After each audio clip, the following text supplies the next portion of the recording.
A Lenovo Yoga 6 that powers on without displaying an image can be frustrating, but there are several fixes worth trying first.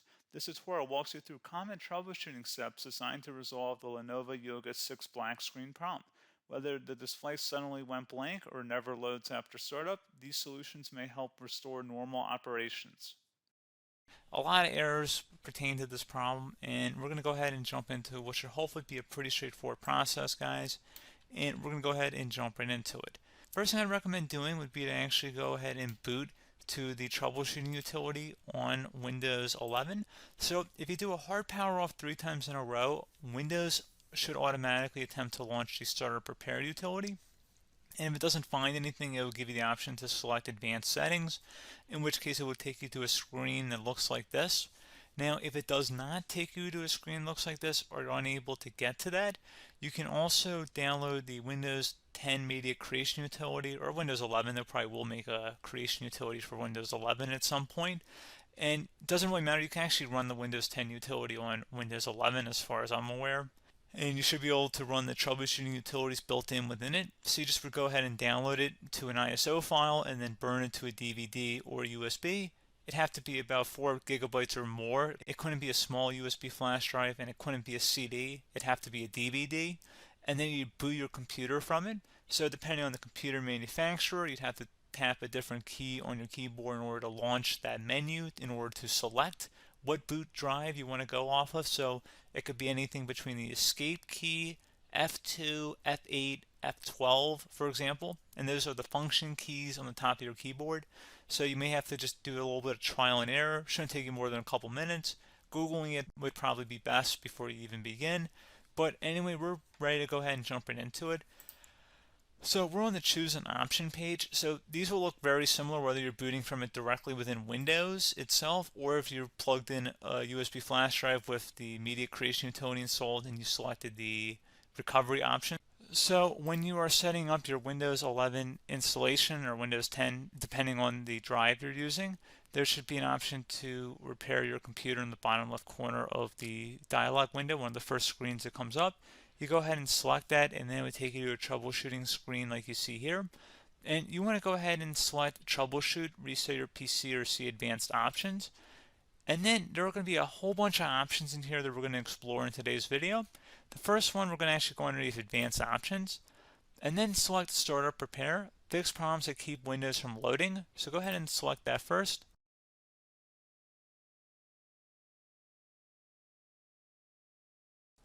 Okay, so you can see it cannot repair our PC. That was our first option we could try. Something else, if we go back into advanced options here and then select troubleshoot, we're going to go underneath advanced options again. You can go ahead and actually access safe mode by selecting startup settings. And then if you select the restart button, you have the option on the screen select safe mode with networking, which will give you a key on the screen. It'll tell you which key to press to enter that. I believe it's the F7 key. It'll do that for you. I'm not going to go over that in today's tutorial because I don't really want to go into safe mode, but you're more than welcome to attempt that by going into here and then selecting restart. Again, it'll launch another screen. It'll say what key do you want to press, and it'll give you like 7 or 8 different options, and you want to select safe mode with networking. There's also an option for a command prompt too, but that's going to be something we're going to cover later in this video, and we don't even have to go through that in order to access it. So that's why I'm not going to really push for that, because unless you know exactly what's causing the problem, you probably don't need to go into safe mode. Unless you're trying to recover files, in which case then you definitely can go into safe mode, but we're trying to actually recover our computer here. So I hope that makes sense. Something else we can also try here as well would be to uninstall updates, remove recently installed quality or feature updates from Windows. So if you go ahead and select that, you can uninstall the latest quality updates, which generally is the more day-to-day updates. Feature updates are the less regularly released ones, like the big ones. I would equate it to service packs in like Windows 7 and Windows Vista and Windows XP. So larger updates that occur once or twice a year at most. And the quality updates are more just a regular update. So probably obviously depend, it'll take longer if you're going to try and uninstall the latest feature update versus quality update. And maybe you don't need to go back that far. So just giving you guys a couple of pointers with that. Something else you can also look at here, and we're going to jump into the command prompt in a little bit, But you can select System Restore, which will use a restore point recorded on your PC to restore Windows. And this is something I would highly recommend here, guys. So select Next. Assuming you have a restore point saved on your computer, you go ahead and select the most recently created one, and you'll select Next, and then you'll select the drive. You shouldn't actually have to select the drive. You can scan for affected programs, but we're going to keep it all default here, and then we're going to select Finish. So once started, System Restore cannot be interrupted. Do you want to continue? I think we're going to select yes. I don't think we have anything better to do on our computer right now, so just give it a moment here to initialize. It will take a couple minutes to run, obviously depending on how large your hard drive is and how much is saved on the System Restore point. So just give it a couple minutes here.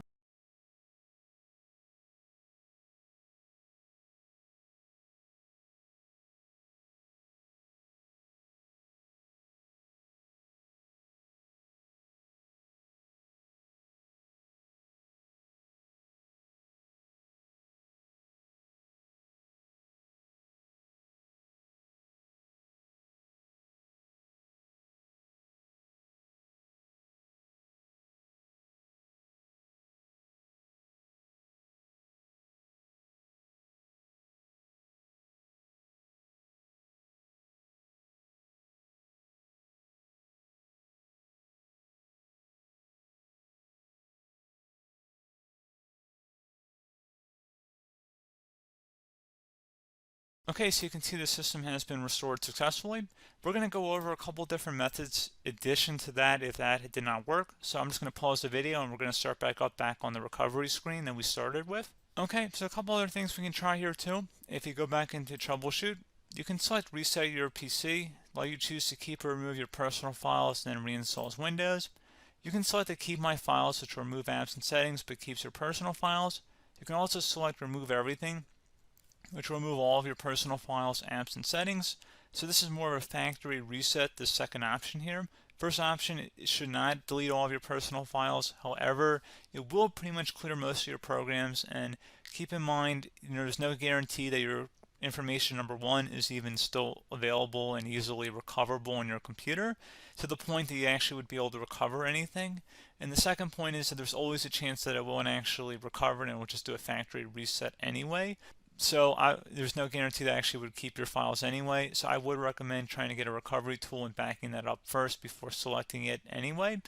But again, those are a couple of different options. And then something else you can try here if you go back to the choose an option. Another option, if you go underneath choose an option and select troubleshoot, advanced options, and now select where it says command prompt.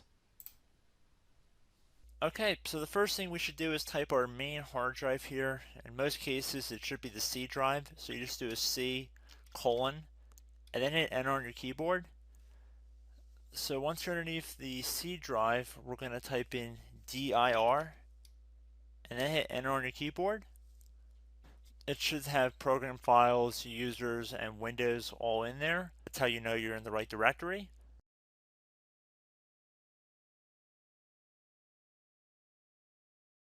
In some cases, it might be the D drive as well, so just keep that in mind.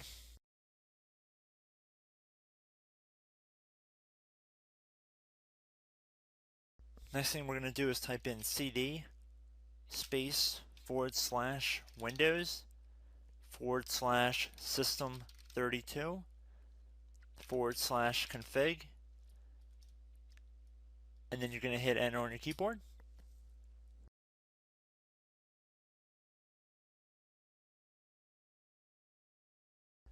So now you're going to type md space backup. If you've seen other tutorials, it might also say to put down md backup. That's because the backup name is pretty common when you want to back something up. So you can name this whatever you want, doesn't have to be backup. So if you've already made a backup folder in the past, you could do backup 1, for example. So once you're done setting the name you want the backup to be called, hit enter on your keyboard again.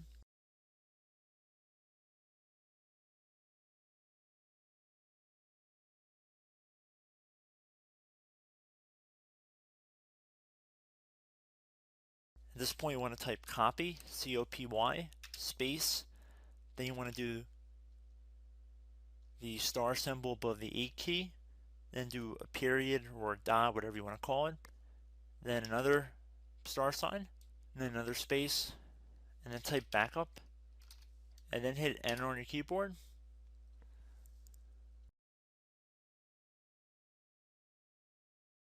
Now you want to type cd reg back, REG BACK, and then hit enter on your keyboard. So now that we are under the reg back, so now you want to type dir again, and then hit enter.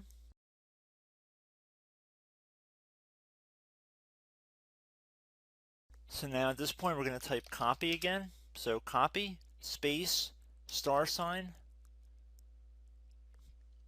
dot, another star sign, space, and then 2 dots. So we're going to type copy, space, star sign, dot, sign, star sign, dot, dot, and then hit enter on your keyboard again. So for overwrite, you want to overwrite all. So type A on your keyboard, so capital A, and then hit enter on your keyboard.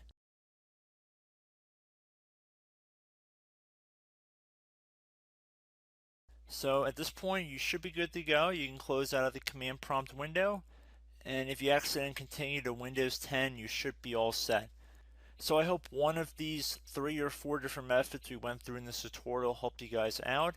Again, I'm not sure if you guys heard me earlier, but try to go back into your safe mode if possible and uninstall any programs you know might be conflicting with the Windows startup if you can get into safe mode. So just keep that in mind. Something very simple like that could be blocking up everything. So again, I hope this tutorial helped you guys out, and I will catch you in the next tutorial. Goodbye.